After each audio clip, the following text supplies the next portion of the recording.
इस वक्त मैं मौजूद हूँ, यह प्रयागराज है और मैं आपको बताना चाहता हूँ जो आप कैमरे में देख रहे हैं, यह 2017 में ये अपने ही गांव के लड़के के साथ प्रेम प्रसंग की थी।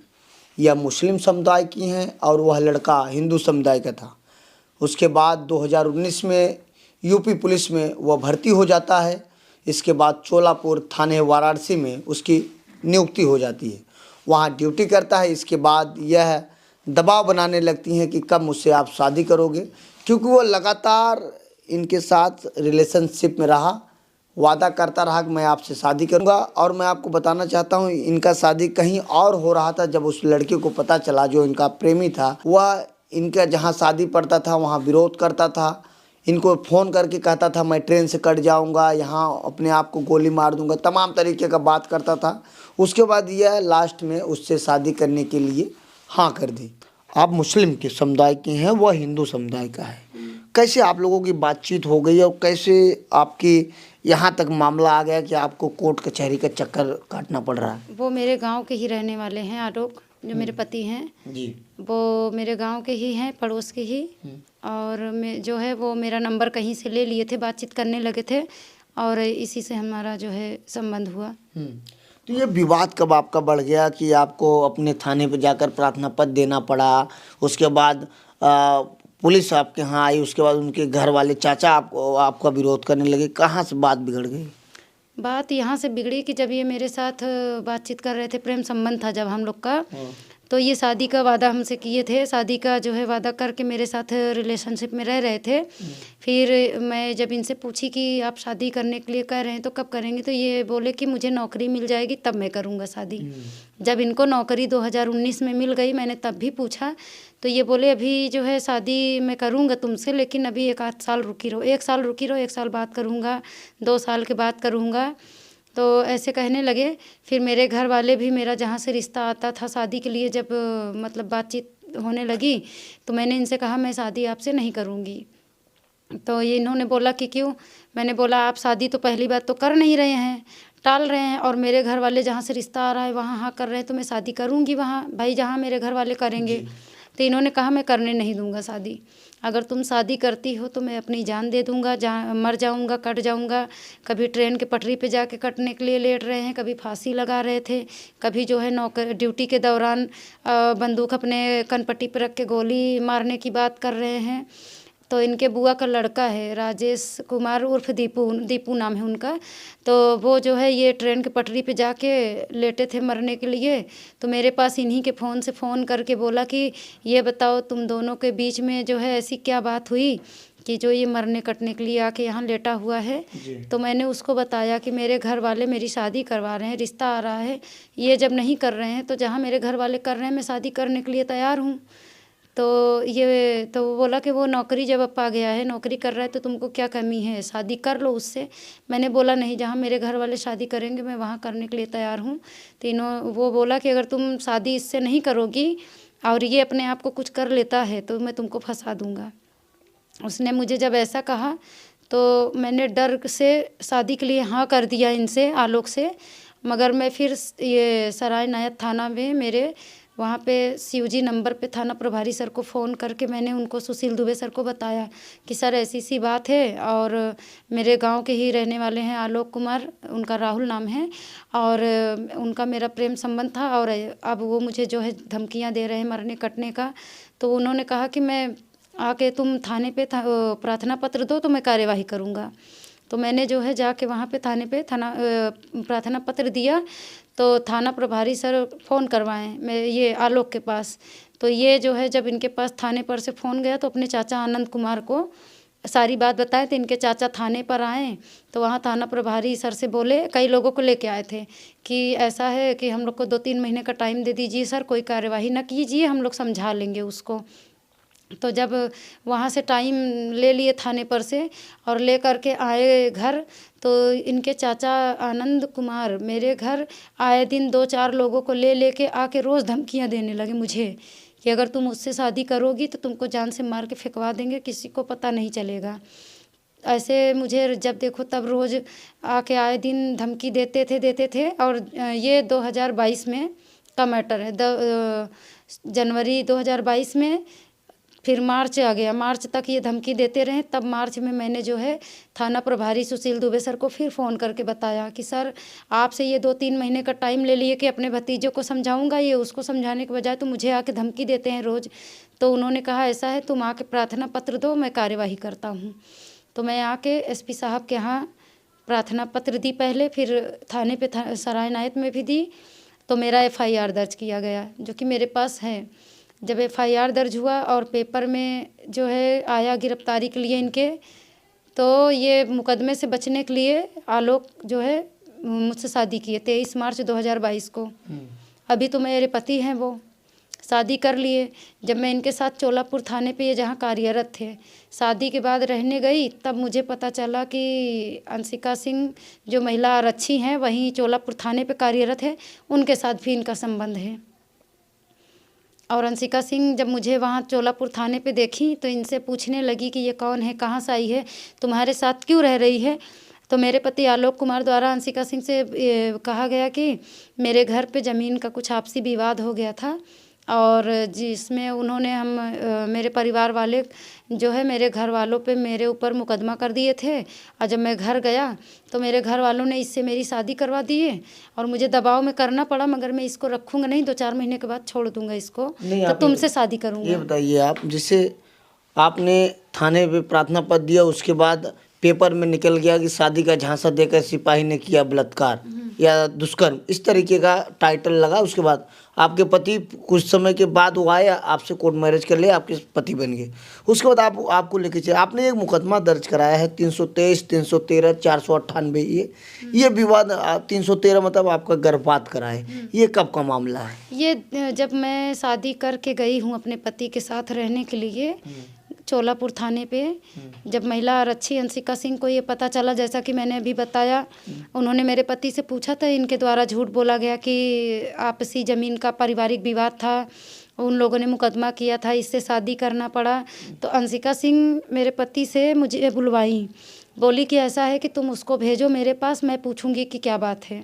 तो मेरे पति आलोक ने मुझसे कहा कि जाओ, तुमको ऊपर छत पे कोई बुला रहा है और तुमसे कुछ बात करना चाहती हैं। तो हम कहें कि यहाँ मुझे कोई नहीं जानता है, मुझे तो अभी 2-4 दिन यहाँ आए हुआ है और मुझे कौन यहाँ जानता है जो मुझसे बात करना चाहेगा, और मैं भी नहीं किसी को जानती हूँ। तो ये बोले जाओ जाओ पहले।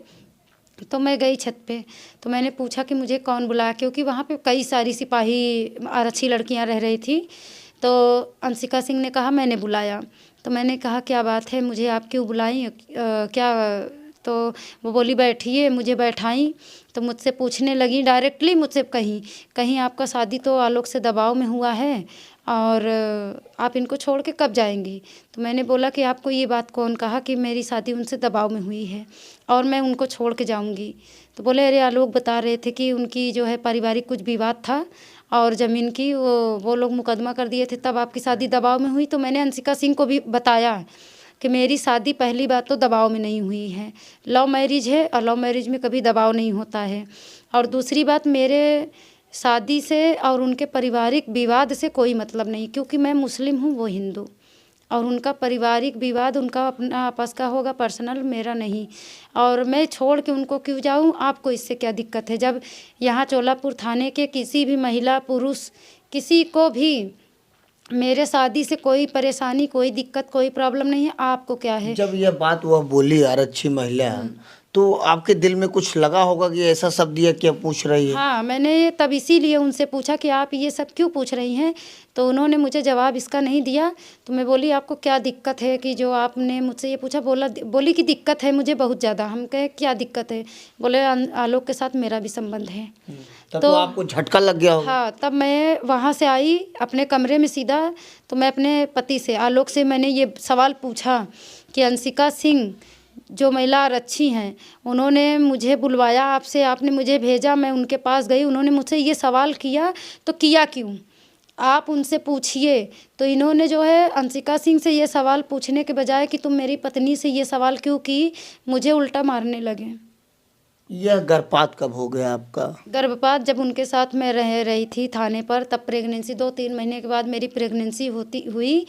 तब जो है मेरे पति को पता था कि मैं प्रेग्नेंट हूँ, क्योंकि ये मुझे जब मेरी प्रेगनेंसी हुई तो इन्होंने मुझसे पूछा कि तुम्हारा जो है 2 महीने हो गया अभी तक पीरियड नहीं आया, ये मतलब ऐसा ऐसा सवाल वो मुझसे कर रहे थे। तो उन्होंने किट ला के मुझे दिया था चेक करने के लिए। मैंने चेक किया तो मुझे पता चल गया कि हाँ जो है पॉजिटिव है।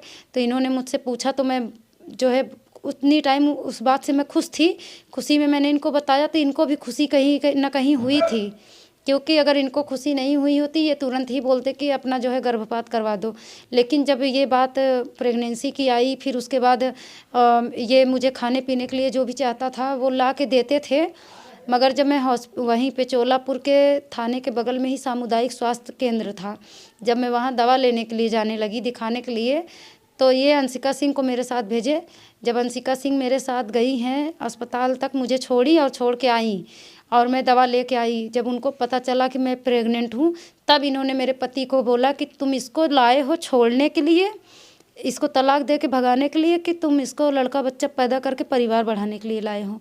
तब मेरा गर्भपात मेरे पति और अंशिका सिंह दोनों मिलके करवाए हैं। तो कहीं न कहीं आपको यह लग रहा है कि आपके अगर जीवन में दरार डालने वाली अंशिका सिंह है।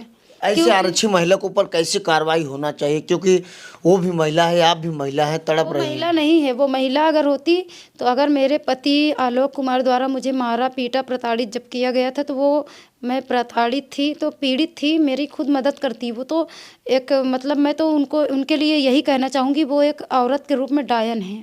ऐसे अधिकारी उनके ऊपर कैसी कार्रवाई करेंगे ताकि वो भी परेशान हो, जैसे आप दर दर भटकी रो रही हैं, परेशान हो रही हैं। हाँ, तो जो मेरे साथ गर्भपात कराया गया तो मैं थाना प्रभारी चोलापुर को प्रार्थना पत्र दी थी। पहले सीजी नंबर पे फ़ोन करके उनको बताई, फिर उसके बाद उन्होंने थाने पे बुला के मुझे बोला कि जाओ थाने पे, वहाँ पे महिला डेस्क में कोई सिपाही होंगी, उनसे प्रार्थना पत्र लिखवाओ। तो वहाँ पे महिला सिपाही जो थी सुनैना सिंह, उनसे मैंने प्रार्थना पत्र लिखवाया। मगर थाना प्रभारी जो चोलापुर के थे दुर्गेश मिश्रा सर, वो आए थाने पर 11 बजे रात को अंशिका सिंह को और मुझे मेरे पति को तीनों जन को बुला के केवल एक दूसरे के फ़ोन से नंबर ब्लॉक करवा दिए, बाकी कोई कार्यवाही नहीं किए। तब से मैं दर दर भटक रही थी न्याय के लिए। मेरे साथ न चोलापुर में किया गया, ना हरौआ में गई, एसपी ग्रामीण हरौआ, वहाँ से तो मुझे बाहर से ही भगा दिया गया था, एसपी साहब से मिलने भी नहीं दिया गया था। वाराणसी के आईजी से क्या गुहार है आपकी? उनसे यही मैं कहूँगी कि अंशिका सिंह जो कि अभी वाराणसी में ही कहीं किसी थाने पे या थाना कैंट में, मुझे जहाँ तक मालूम है कि वो कार्यरत है, उनके ऊपर कार्यवाही की जाए। क्योंकि मेरा, और मैं गाजीपुर के कप्तान साहब से भी यही कहूँगी कि मेरा जब मुकदमा वो मेरे दर्द को समझ के आदेश किए हैं और दर्ज भी हो गया है महिला थाने में, तो मेरे पति आलोक और अंशिका सिंह के ऊपर कार्यवाही अब करें जी, क्योंकि आपको कहाँ से कहाँ ला के रख दिए। हाँ, मेरी ज़िंदगी तो एकदम बर्बाद कर दी है मेरे पति आलोक। अरे बीच में आपने सुना होगा अतुल सुभाष की कहानी, आपने सुना होगा, जो एआई इंजीनियर था, फांसी लगा लिया। वह बता रहे थे कि 498 दर्ज होने के बाद पत्नी इसका इसको गलत तरीके से इस्तेमाल करती हैं, पुरुषों को बदनाम करती हैं, पैसा लेती हैं। आप उनको क्या संदेश देना चाहते हैं? मैं उनसे ना तो पैसे के लिए लालच में शादी की, नौकरी मिलने के बाद मैंने शादी से इनकार किया था। वो तो जो है ये मुझे जब धमकियां दे रहे थे, मैंने तहरीर दी, मेरा मुकदमा दर्ज हुआ। ये मुकदमा से बचने के लिए मुझसे खुद शादी की है, और शादी कर भी लिए। तो मैं अपने पत्नी का पूरा धर्म इनके साथ निभा रही थी, सब कुछ मैं जो एक पत्नी को करना चाहिए इनके साथ रहकर कर रही थी चोलापुर थाने में। गाँव के सारे बंधन तोड़ को आप इनसे शादी कर ली? हाँ, शादी ये कर लिए, और मैं अपना जो है शादीशुदा जीवन इनके साथ जब निर्वाह करने चोलापुर थाने में गई, मैं पत्नी का अपना पूरा जो है जो धर्म होता है मैं इनके साथ निभा भी रही थी, सब चीज़ इनके लिए कर रही थी। लेकिन इनके जो है दिल और दिमाग पे तो अंशिका सिंह छाई थी, जिसके लिए इन्होंने मुझे मारा पीटा और मेरा गर्भपात करवाया। तो मैं दोनों को ऊपर कार्रवाई चाहती हूँ।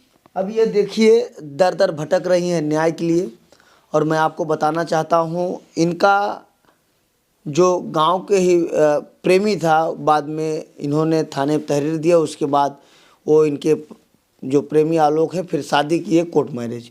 उसके बाद जब वो वहीं वाराणसी में तैनात था, वहीं एक आरक्षी महिला थी, उससे प्रेम प्रसंग हो जाता, वही दबाव देती, जिनके कारण इनका आज ये स्थिति बन गया है कि कोर्ट की चक्कर काट आज रही भी हैं। दोनों संबंध में हैं, आज भी दोनों एक दूसरे से बात भी करते हैं पूरी पूरी रात, क्योंकि मैं अंशिका सिंह के नंबर पे भी कॉल लगा के चेक करती हूँ, ट्राई करती हूँ, और अपने पति के पास भी दोनों पूरी रात कॉल वेटिंग आते हैं। और मैंने इस बारे में चोलापुर थाने पे भी 112 नंबर पे कॉल कर करके शिकायत की, कभी कोई कार्रवाई नहीं किया। थाना कैंट वाराणसी में भी, गाजीपुर कोतवाली में भी, आज तक की मैं बता रही हूँ, और थाना सराय नायत में भी मैं हर जगह प्रार्थना पत्र भी देती हूँ। 112 नंबर पे फ़ोन करके, 181 पे या 1090 पे, सब पे मैं शिकायत करती हूँ। अभी तक इन दोनों के ऊपर कोई कार्रवाई ही नहीं अगर की गई। आपके साथ कोई घटना होता तो इसका जिम्मेदार कौन मेरा हो? पति आलोक है, क्योंकि जब उन्होंने मुझसे शादी कर लिया और मैं अपना पूरा परिवार छोड़ करके उनके साथ